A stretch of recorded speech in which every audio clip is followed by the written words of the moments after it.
1944. Rome was free, liberated after 21 years of fascist rule. The Allied Fifth Army entered the Eternal City from the south, acclaimed by cheering multitudes.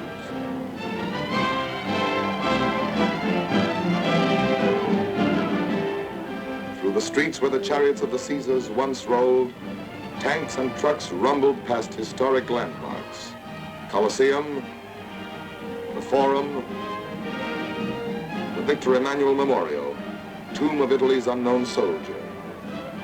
The Piazza Venezia, where Mussolini looked down from his balcony upon the people he had led to sorrow and ruin. The liberation of Rome was part of the all-out offensive in Italy, coordinated with drives upon the Nazi fortress from England and Russia. The Germans were driven from Rome exactly 9 months and a day after the beginning of the Allied campaign in Italy. Conceived by the combined chiefs of staff, the campaign had 2 phases. In phase 1, we sought to achieve certain preliminary objectives with a limited amount of troops and equipment. What were the objectives of phase 1? Most important of all was securing complete control of the Mediterranean. Even after clearing the Axis out of North Africa and overrunning Sicily in 38 days, our shipping was still threatened by Axis air attacks from the Italian mainland. Our second objective, to exploit Mussolini's overthrow by knocking Italy out of the war. Our third objective was to capture the main Nazi airfields at Foggia.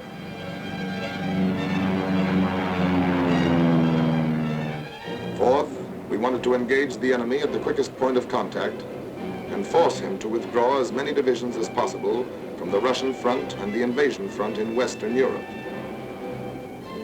Phase 1 of the Italian campaign began on September 3rd, 1943, when the British Eighth Army at Messina, under General Montgomery, pushed across the narrow straits toward Calabria on the toe of the boot.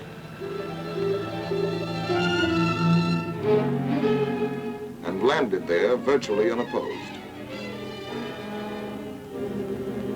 The towns of the toe were swiftly occupied, and the Eighth Army pressed north up the peninsula.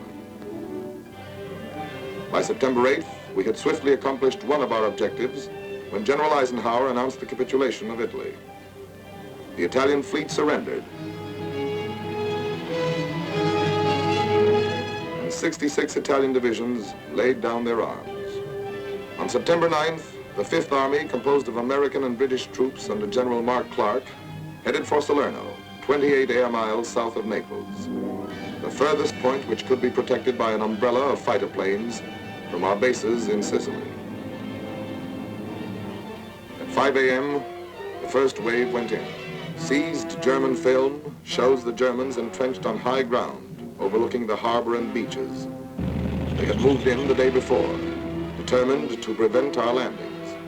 Despite heavy enemy fire, the first wave swarmed ashore with timetable precision. But before we could consolidate our positions, the Germans intensified their attacks.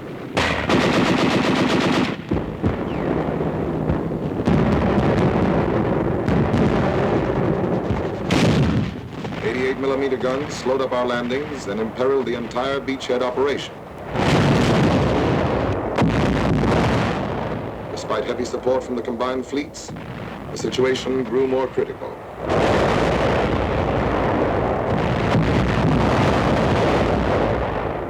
The Luftwaffe was thrown into the struggle in great numbers, seriously hampering the landing of additional troops and equipment.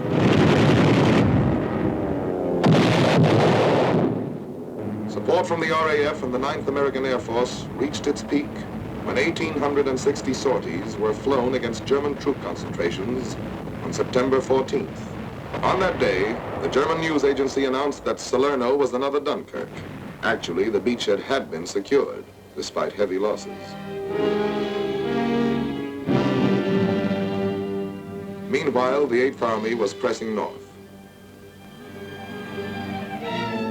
On September 16th, patrols of the 8th and 5th made contact. The 8th was a threat to the German left flank, while the 5th Army counterattacked from the beachhead.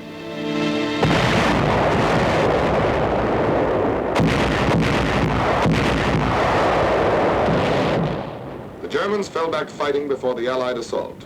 Tommies and doughboys drove them out of the foothills and pressed after them.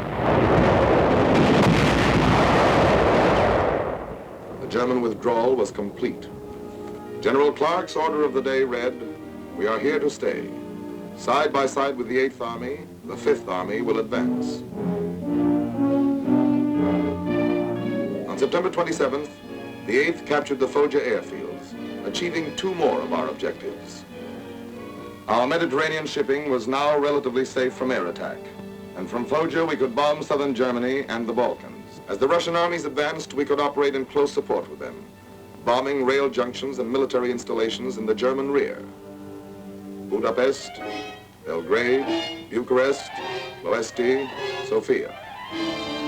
On October 1st, 3 weeks and a day after the Allied landings at Salerno, the 5th entered Naples, one of the great ports of the world. The damage done by the Germans was soon repaired, and it rapidly became our main supply artery. As our troops pushed north, they passed countless thousands returning to their battle-scarred homes.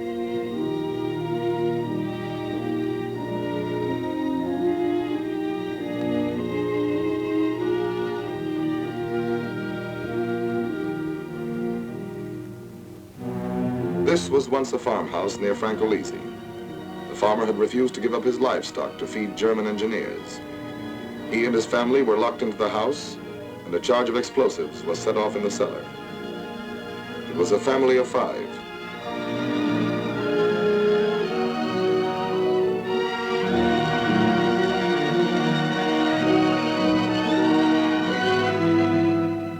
One month after our landing, we reached the Volturno River. There, the campaign became a battle of rivers and mountains, fought through autumn torrents, wind and rain.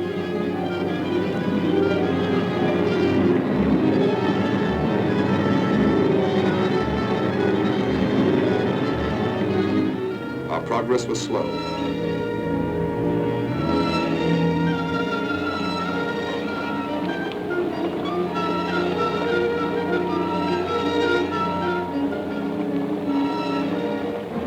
Advance units sometimes clung to their rain-soaked positions for 30 days without relief.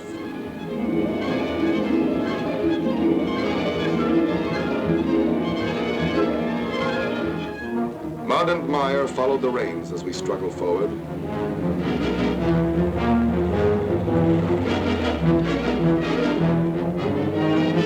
Throughout the centuries, there have been hundreds of wars in Italy, and only once has it been conquered through these mountains. Winter brought snow, ice, and freezing temperatures. A topographical map shows how the mountains lie like an endless row of fortresses, each protected by its moat, a river at right angles athwart our line of march. Here, weeks were consumed forcing a single pass, crossing a single river. 100 men often held up 1,000. Let us see on this typical situation how the Germans defended a pass and the methods we used to capture it. Beyond the demolished bridges, the Germans laid minefields and emplaced machine guns and anti-tank guns to cover the minefields and bridgehead. Further back, they built pillboxes and concealed artillery just over the crest of the mountains. To take a position like this, we first had to lay down a tremendous artillery barrage. Behind this, our infantry had to swim the river at night, clear a way through the minefield, and put the machine guns and anti-tank guns out of action. Only then could pontoon bridges be put down and our artillery brought across. Then, as our guns went to work on the pillboxes and on the enemy artillery in the mountains, the infantry captured the pass by working around the enemy's flank, storming the pillboxes from side and rear, and silencing them with grenades and flamethrowers. Much of the time, the going was too steep for vehicles, and muscle and mule took over. Supplies were brought through over precarious trails.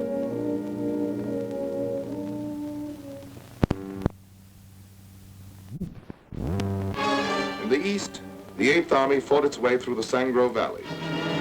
Their attack on Ortona was met by determined Nazi resistance. Powered by tanks, the Germans counterattacked desperately. For 18 days, tank battles and hand-to-hand infantry fighting raged through the streets.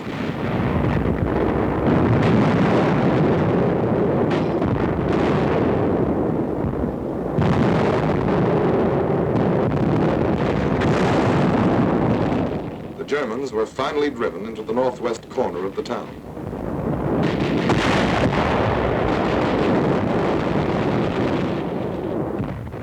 Outfought, exhausted, the enemy pulled out.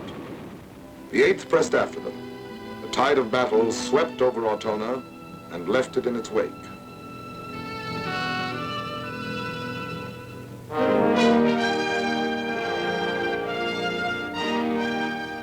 When General Eisenhower visited the Central Front, it was 3 months since we had crossed the Volturno. We had advanced 12 miles in this sector, sometimes at the cost of a man a yard, and were facing Cassino, key to the strong Gustav line, which the Germans had orders to hold at all costs. Cassino lies on the northern slope of the Liri Valley, through which runs the Via Casilina, Highway number 6. Possession of the valley and the mountains overlooking it from both sides would take us forward to the foot of the last mountains, barring our way to Rome. Our plan was to force the Rapido River both to the north and south of the town. While the southern force maintained pressure, the northern unit was to circle through the mountains behind it, clean the Germans out of their positions there, and storm the town from north and rear. At Hangman's Hill, this unit fought for days. Other vantage points changed hands again and again.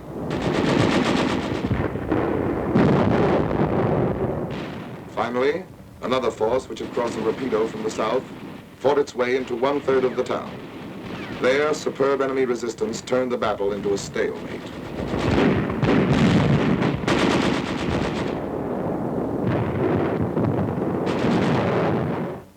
The Gustav line ran across the peninsula and was anchored at Cassino. To break the stalemate, we tried an end run, amphibious landings at Anzio and Nettuno.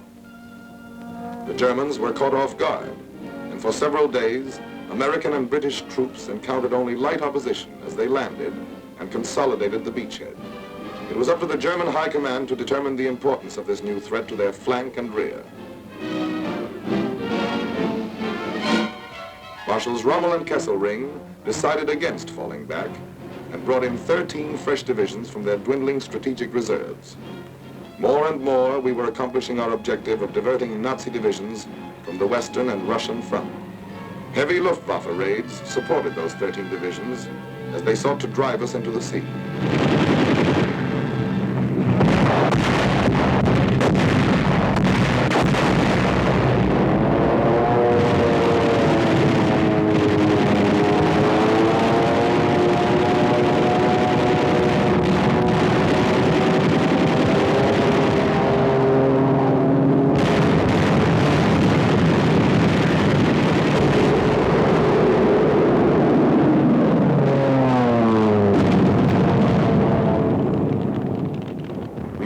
Three powerful German attacks, holding the 100 square miles of beachhead area with innumerable small infantry fights,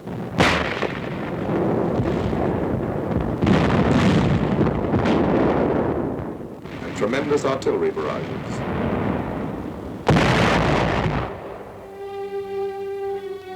We paid a heavy price to hold the Anzio beachhead in casualties and in men captured by the enemy, shown in these Nazi films.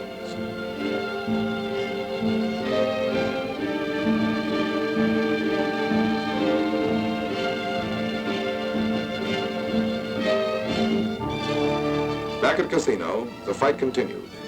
The Germans held an obvious advantage by their occupation of the Benedictine Abbey above the town. They were asked to abandon it and refused. We had no alternative but to bomb the Abbey to save soldiers' lives.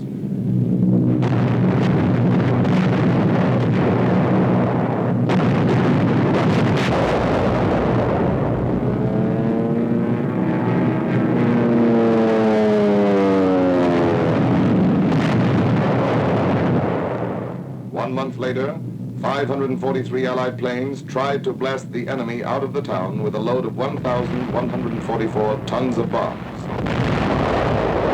The Germans took cover in caves and tunnels.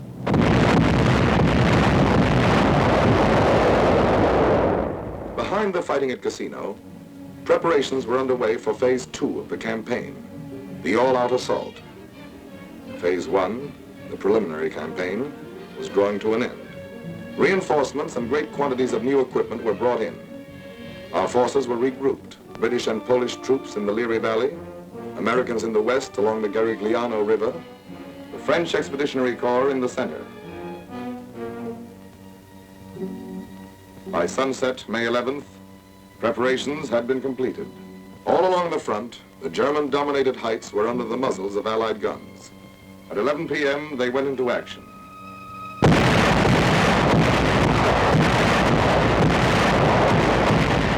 By dawn, the big push was well underway. General Alexander, commander of the Allied forces in Italy, told his troops that to them had fallen the honor of striking the first blow in the great final invasion of Fortress Germany.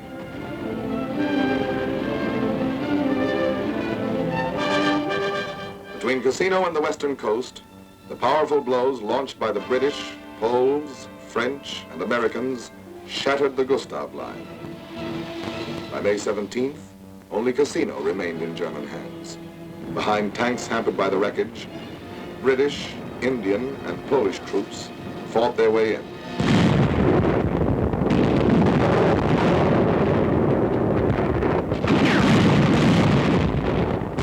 On May 18th, Cassino fell, and the Gustav Line had ceased to exist. Prisoners were brought in on every sector of the front.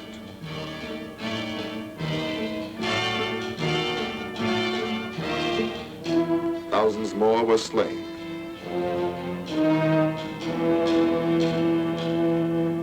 The men who were taken alive were beaten, exhausted, hopeless. The power of our offensive was written in their dazed, haunted faces. But there were still 17 German divisions in Italy that had to be battered to pieces. The Adolf Hitler line swung back like a gate, then crumbled beneath the sledgehammer Allied blows. On May 23rd, the Anzio troops broke out of their beachhead area, and 2 days later the two groups met at Borgo Grappa. After 4 months of anguished fighting, the beachhead forces had accomplished their mission, to threaten the German rear and compel them to fall back.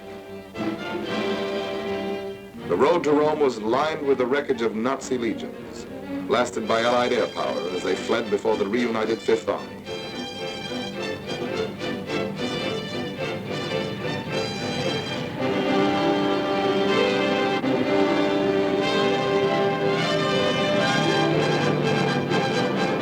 In 12 days, the mounting fury of the Allied drive threw the Nazis back to the outskirts of Rome.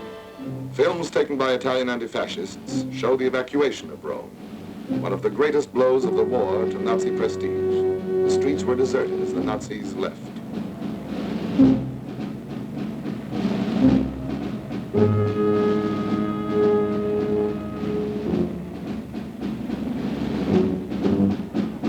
After 21 years, a free Rome laughs again. A free Rome speaks again. A free Rome reads again.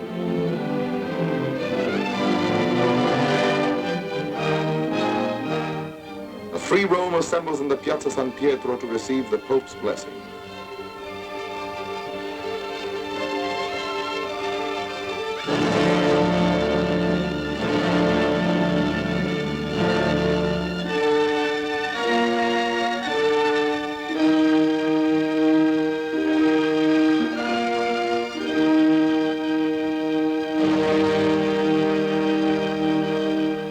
Free Rome prays, remembering the dead.